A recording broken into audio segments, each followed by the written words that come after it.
என்கிட்ட எல்லாரும் கேட்குற கேள்வி என்னன்னா, லைஃப்ல எப்படி இவ்வளோ மோட்டிவேட்டா இருக்கிறீங்க? எப்படி இப்படி பேசுறீங்க? உங்களால மாத்திரம் எப்படி உங்களுக்கு ப்ராப்ளம் வராதா? உங்களுக்கு எந்த பிரச்சனையும் இல்லையா? அப்படின்னு கேட்பாங்க. எது உங்கள சேஞ்ச் பண்ணுது? எப்படி உங்கள மோட்டிவேட்டா இருக்க முடியுதுன்னு கேட்பாங்க.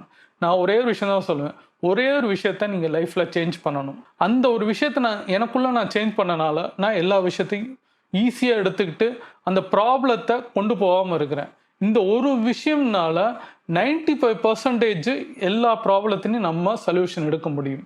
ஒரு 5% வேணா ப்ராப்ளத்துல இருக்கலாம். ஆனா 95% லைஃப்ல முக்கியமான எல்லா விஷயத்தையும் நம்ம தப்பிச்சு போலான்னு நான் சொன்னேன். அப்போ லைஃப்ல நம்மளுக்கு என்ன தோணும்? ஓ! அத நம்ம பண்ணா நல்லா இருக்குமே எல்லாருக்கும் தோணும். அந்த விஷயத்த தான் இந்த வீடியோல நான் சொல்லப் போறேன். முக்கியமா எல்லாருக்கும் என்ன லைஃப்ல ஒரு கோல் இருக்கும். என்ன கோல் இருக்கணும்? நான் நல்லா இருக்கணும். எனக்கு ஒரு வீடு வாங்கணும். எனக்கு ஒரு கார் வாங்கணும். பேங்க்ல இவ்வளோ அக்கவுண்ட் இருக்கணும். எனக்கு கல்யாணம் ஆகணும். வேலை இருக்கணும். இப்படி தானே இருக்கும். அந்த ஒரு விஷயத்த முழுசா பண்ணியிருப்போமா? பண்ணது கிடையாது. எல்லாரும் ஆசைப்படுவோம். கனவு காணுவோம். எல்லாம் உண்டு. என்னன்னா இந்த ஒரு டிஸ்ட்ராக்ஷன்னால இந்த 95%னால டோட்டலாவே உங்க விட்டு போயிடுது. 100% உங்களால பண்ண முடியல. ஏன்னா என்ன காரணம்னா, உங்களுக்கு வந்து அந்த கோல் பண்ணணும்னு எல்லாம் இருக்கு. ஆனா அந்த டிஸ்ட்ராக்ஷனால, அந்த பயப்புனாலயும், அந்த நெகட்டிவ்னாலயும் ஆயிடுது. முக்கியமான காரணம், நம்ம எப்படி வாழணும்ன்றது நம்ம டிசைட் பண்ணணும். அடுத்தவன் எப்படி சொல்றானோ அந்தபடி நம்ம வாழ்ந்தா தோத்து போயிருவோம். அடுத்தவன் மூளைய நம்ம மூளைய வச்சு வாழ்ந்தோம்னா, நம்மளால ஜெயிக்க முடியாது. ஒருத்தன் ஜெயிக்கிறான்னா, அவனா சுயம்பா தான் ஜெயிச்சிருப்பான். அவன் யோசிச்சு, அவன் பிளஸ் மைனஸ் எல்லாம் பார்த்து அவன் ஜெயிச்சிருப்பான். நம்மளுக்குள்ள வந்து ஒருத்தன் பண்றான்றதுக்காண்டி நம்ம எடுத்து உடனே ஒரு பிசினஸோ, ஒரு வேலையோ, ஒரு விஷயத்த எடுத்து பண்ணோம்னா தோத்து போயிருவோம். நம்மளுக்கு என்ன வரும்? நம்மளால எத செய்ய முடியும்? நம்ம ஃபினான்ஷியலா எவ்வளோ இதா இருக்கிறோம்? தோத்து போறோம் அப்படின்றது நமக்கு தோணும். அப்ப அதுலேருந்து நம்ம ஒரு மாற்றத்த பண்ணி, சேஞ்சஸ் பண்ணி எல்லாராலயும் எல்லா விஷயத்திலயும் பண்ண முடியும். ஆனா, அந்த கேப்பபிள் என்னவோ நம்ம இது பண்ணணும். பணம் கிடையாது. நம்மளோட எடுத்து செய்யக்கூடிய மனசுன்றதுன்னு சொல்லுவாங்க. அது வரணுன்றதுக்கு அடுத்தவன் சொல்றத நீ செய்ய முடியாதுன்னு சொன்னானா, நம்மளால முடியும். உங்களால வந்து முடியும் அப்படின்ற நீங்க என்னைக்கு டிசைட் பண்றீங்களோ, அன்னைக்கு தான் உங்களால எல்லாராலயும் செய்ய முடியும். உதாரணமா நான் சொல்லணும்னா, ஒரு கதை வடிவத்துல சொல்றேன்.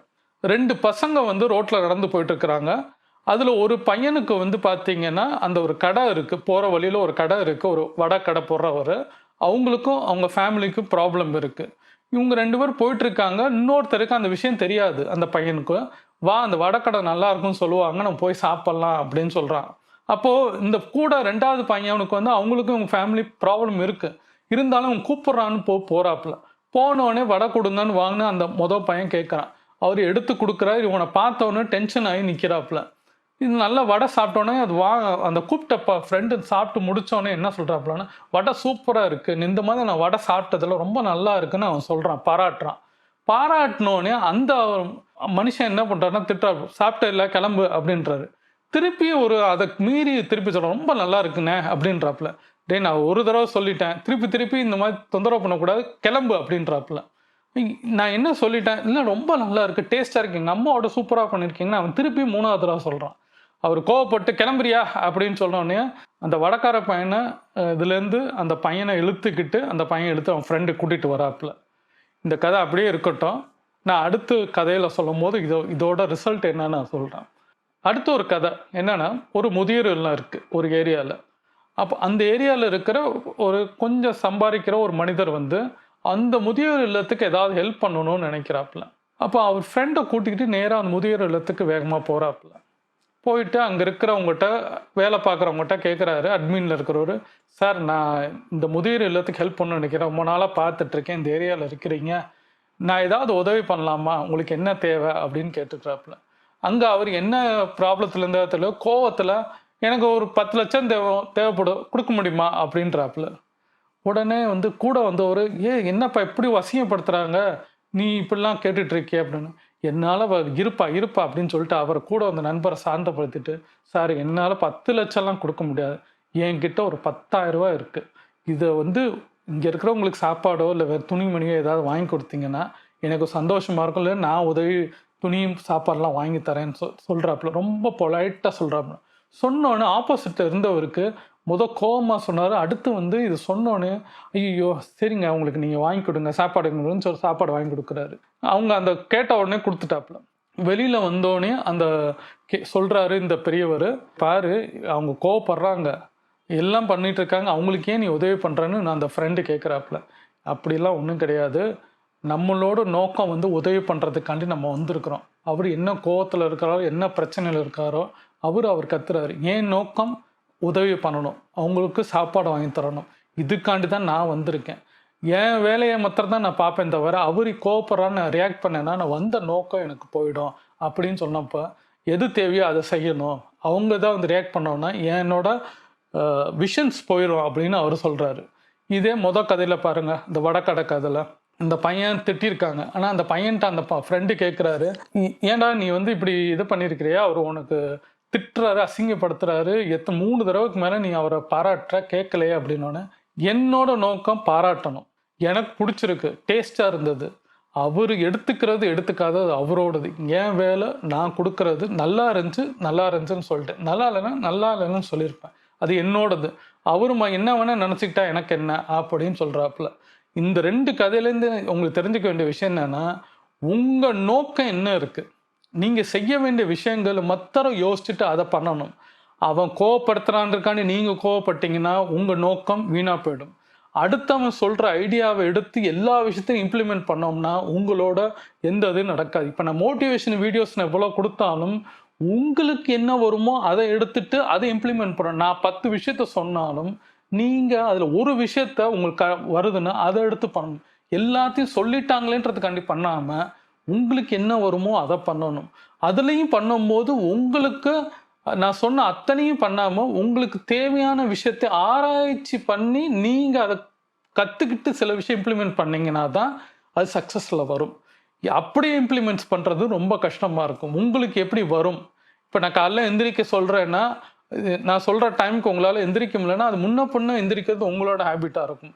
சிலரை எக்ஸசைஸ் பண்ண சொல்கிறோம்னா அது எப்படி பண்ணணுமோ உங்களுக்கு தெரியும்.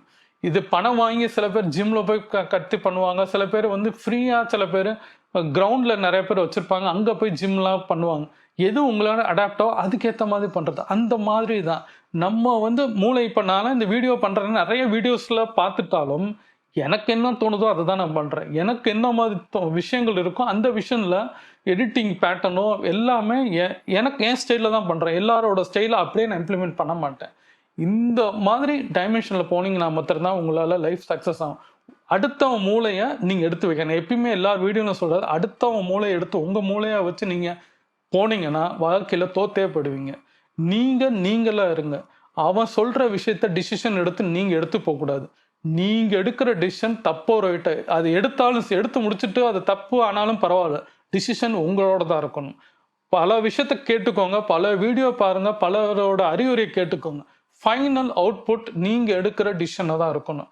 ஆனால் அந்த டிசிஷன் நீங்கள் சொல்கிற ஒரே ஒரு இதாக இருக்கணும் தவிர அடுத்தவன் சொல்கிறான்றதுக்காண்டி அதே இது வரக்கூடாது. உங்களுக்கு ஒரு தாட் ஒன்று ஓடும், தாட் ப்ராசஸ் ஒன்று ஓடும், ஒரு நம்பிக்கை ஓடும். அந்த நம்பிக்கை இதில் நீங்கள் பண்ண ஆரம்பிங்க. இந்த ஒரு விஷயத்த மாற்றுங்க. அடுத்தவன் மூளையை உங்கள் மூளையை உபயோகப்படுத்தாமல் உங்கள் மூளையை உங்களுக்காண்டி யோசிச்சிங்கனாலே நீங்கள் 95% எந்த பிரச்சனையும் ப்ராப்ளத்திலே வரமாட்டீங்க. இது நான் பண்ணுற ஒரு விஷயங்கள், எனக்கு பிடிச்சமான ஒரு விஷயங்கள். எல்லா விஷயத்த கேட்டாலும் எனக்கு தோன்றதான் நான் செய்வேன். இதுக்கு என்ன வேணால் நெகட்டிவாக சொன்னாலும் நான் அது காது கொடுத்தே கேட்டுக்க மாட்டேன். எனக்கு வருது, நான் செய்கிறேன். இதை ட்ரை பண்ணி பாருங்கள், நீங்களும் மாற்றமாவீங்க. உங்களுக்கு எந்த பிரச்சனையும் இல்லாமல் இருக்கும். யோசிச்சு பார்த்தீங்கன்னா நிச்சயமாக உங்கள் ப்ராப்ளத்தில் இதை நீங்கள் நிறைய இடத்துல பண்ணியிருப்பீங்க. இதை வந்து முதல்ல நம்ம மாற்றுவோம். அடுத்தவனை திருத்துறதுக்கு முன்னாடி நம்மளை இதை மாற்றி நம்ம ஒரு விஷயத்தை எடுத்துட்டாலே பார்க்குறவங்க எல்லாரும் மாறிடுவாங்க. உங்கள் டிசிஷன் உங்கள் கையில் இருக்குது. இந்த ஒரு விஷயத்த மாற்றினீங்கன்னா லைஃபே மாறிடும். 95% சக்ஸஸ் உங்ககிட்டே இருக்குது. முதல்ல இங்கே ஆரம்பிங்க, இன்றைக்கே ஆரம்பிங்க, இந்த செகண்டே ஆரம்பிங்க. மாற்றினீங்கனாலே எல்லா விஷயத்திலும் மாறிடும். உங்களுக்கு இந்த வீடியோ பிடிச்சிருந்துச்சுன்னா சப்ஸ்கிரைப் பண்ணுங்கள். யாருக்கு தேவையோ ஷேர் பண்ணுங்கள். கமெண்ட் பண்ணிங்கன்னா நிறைய பேர்த்துக்கு அவங்களோட வியூஸ் புரிய வரும். லைக் பண்ணிங்கன்னா வீடியோ நிறைய பேர்த்து ரெக்கமெண்டேஷன் ஆகும். எனக்கு ரொம்ப சப்போர்ட்டாக இருக்கும். லைக் பண்ணுங்கள் ஃப்ரெண்ட்ஸ். தேங்க்யூ.